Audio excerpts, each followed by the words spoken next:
వెళ్ళిన తర్వాత big boss హౌస్‌లో అంటే నాగార్జున గారి దగ్గరికి ఫస్ట్ టైమ్ ఎళ్ళావు గదా! ఎళ్లి నుంచున్న తర్వాత ఆయన ఇంట్రొడ్యూస్ చేసాడు కదా! ఇలా అని జెప్పి. సో, అక్కడ ఎగ్జాక్ట్‌గా అంటే అన్ని సంవత్సరాలు కలలుగన్న ఒక స్టేజ్ మీద నువ్వు నుంచున్నప్పుడు ఎగ్జాక్ట్‌గా ఆ టైంలో నీ ఫీలింగ్ ఏంటి? మాటలు రాలేదన్న. సార్ చూసుకుంటా హ్మ్. ఒక స్మైల్ వచ్చింది తప్ప హ్మ్. అప్పటికైనా అన్నాడు ఎంత స్వచ్ఛమైన నవ్వు ఉందని. హ్మ్. సార్‌ని చూసి సార్‌ని కలవక ముందుకు సార్‌ని చూడాలి, ఒక ఫోటో దిగితే చాలనుకున్నా. నన్ను ప్రజలు అంత దూరం పంపించిన తర్వాత నాకు మాటలు రాలే. అంటే ఇప్పటికీ సార్ ముంగట నాకు అసలు మాట్లాడదామన్నది మర్చిపోయి ఒక స్మైల్ నన్ను ఆటోమేటిక్ అట్లే వచ్చేస్తది. ఇప్పటికి ఇట్లా. హ్మ్. కానీ కొంచెం సార్ అంటే కొంచెం అభిమానం, రెస్పెక్ట్ తోని కొంచెం ట్రై చేసా మాట్లాడనీకి హ్మ్. అట్లా. హ్మ్. అయితే ఇప్పుడు ఈ మధ్యన వైట్ అండ్ వైట్‌లో కనపడుతున్నాడు ప్రశాంత్ ఎక్కడికెళ్ళినా కూడా. సో, దాంతోటేంటంటే పక్కనోళ్ళు అంటున్నారు మరి మీకుందా లేదో తెలీదు. అవును. అప్పుడేంటంటే లాస్ట్ టైమ్ నువ్వు కూడా అన్నట్టు గుర్తు నాకు. అంటే రైతు బిడ్డ అంటే ఇక్కడ తాగిపోవాలా, పార్లమెంట్‌కి కూడా ఎళ్ళొచ్చని ఏదో మాట అన్నావు గదా!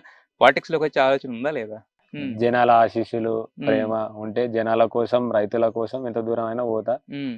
అది రాజకీయాల దేనని నేను ఇప్పుడేం చెప్పలేను. అయితే అది అసెంబ్లీ అయినా అవ్వచ్చు, పార్లమెంట్ అయినా అవ్వచ్చు అంటావా? అన్న ఇగ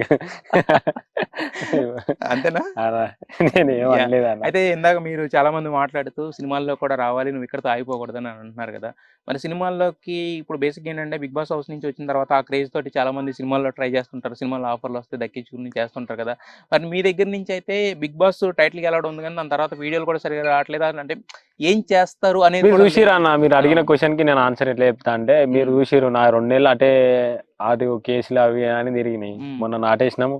నాటేసిన తర్వాత బిగ్ బాస్‌కెళ్ళి వచ్చినాక బాయ్ కాడ ఏం పని చేత్తలేదు అంటే, నేను ఇది చేసిన ఇదొచ్చి దున్ని హ్మ్. ఈ నాటేసేటప్పుడు అందించి పోయినా నేను. హ్మ్. ఈడికొచ్చి ఇది చేసిన. హ్మ్. అది వీడియో ఉంది కానీ లేట్‌గా అయితుండొచ్చు కానీ అది గిట్ల చూపిస్తా. ఈడికొచ్చి ఈ పనులు చేసుకుంటా అటు పోతున్నా. హ్మ్. ఏదన్నా ఈవెంట్స్ ఉంటే చేస్తున్నా. హ్మ్. అది ఇది చేస్తున్నా. హ్మ్. అన్న వచ్చిన ఆఫర్‌ని ఇడిచిపెట్టుకోకుండా ఉన్న పొలాన్ని పని చేసుకుంటా చేస్తా. హ్మ్. ఈ పని ఇడిచిపెట్టి, ఆ పని ఇడిచిపెట్ట. నా పని నేను చేసుకుంటూనే పోతా అన్న. అది ఎంత హ్మ్. దూరమైనా సరే. హ్మ్. కడుపుకి అన్నం పెట్టే తల్లిని ఇడిచిపెడతామా అన్న? హ్మ్. నేను ఒక పని చేస్తే నలుగురు కడుపు నింపుతా కదా అన్న. హ్మ్. ఈ పని ఎట్లా ఇడిచిపెడతాం అన్న? హ్మ్. మట్టిలో కలిసిపోయేదాకా మట్టిలో ఇడిచిపెట్టేదే లేదు. హ్మ్. హ్మ్. అంటే నీకు ప్రతీదీ ఇప్పుడంటే 'పల్లవి ప్రశాంత్' అనే వ్యక్తికి ఇప్పుడిచ్చిన పేరు గాని, లేకపోతే ఇప్పుడొచ్చిన ప్రఖ్యాతి గాని అంతా ఇచ్చింది భూమాతే గాబట్టి హ్మ్. దాన్నైతే కంటిన్యూ చేస్తుంటారు. ఒక రైతు బిడ్డగానే అన్న ఉండాలి.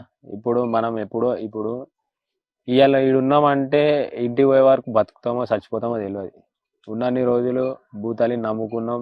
మన నుంచి నలుగురికి ఏం సహాయపడతాం, మనం నలుగురికి ఎట్లుంటాం, ఏం కథ గంతే. నేను గదే అన్న. హ్మ్. చిన్నప్పటి నుంచి నేనేమన్నా చిన్నప్పటి నుంచి అన్న నేను ఎవరికైనా ఏమన్నా సాయం చేయగలుగుతానా, చేయలేనా అదే ఉంటుండే. హ్మ్. భగవంతుని దయ వల్ల ఇయాల చేయనీకి నాకొక ఛాన్స్ ఇచ్చింది జనాలే. హ్మ్. వాళ్ళ త్రూ నేను ఎప్పటికైనా ఇక్కడ నుంచైనా నా ఫర్దర్‌గా అయినా నేను చేసేది చేస్తూనే ఉంటా. హ్మ్.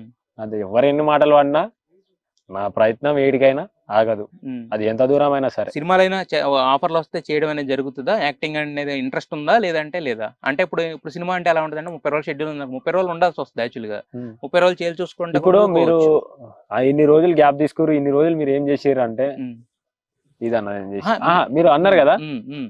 దేన్ని వదులుకోను, ఈ పనిని వదులుకోను. మీకు తెలవందేందంటే మీకు వీడియోలు గిట్లా మీరు చూసారు మధ్యలో ట్రాక్టర్ దున్నింది పెట్టినా, హ్మ్. నాటేసింది.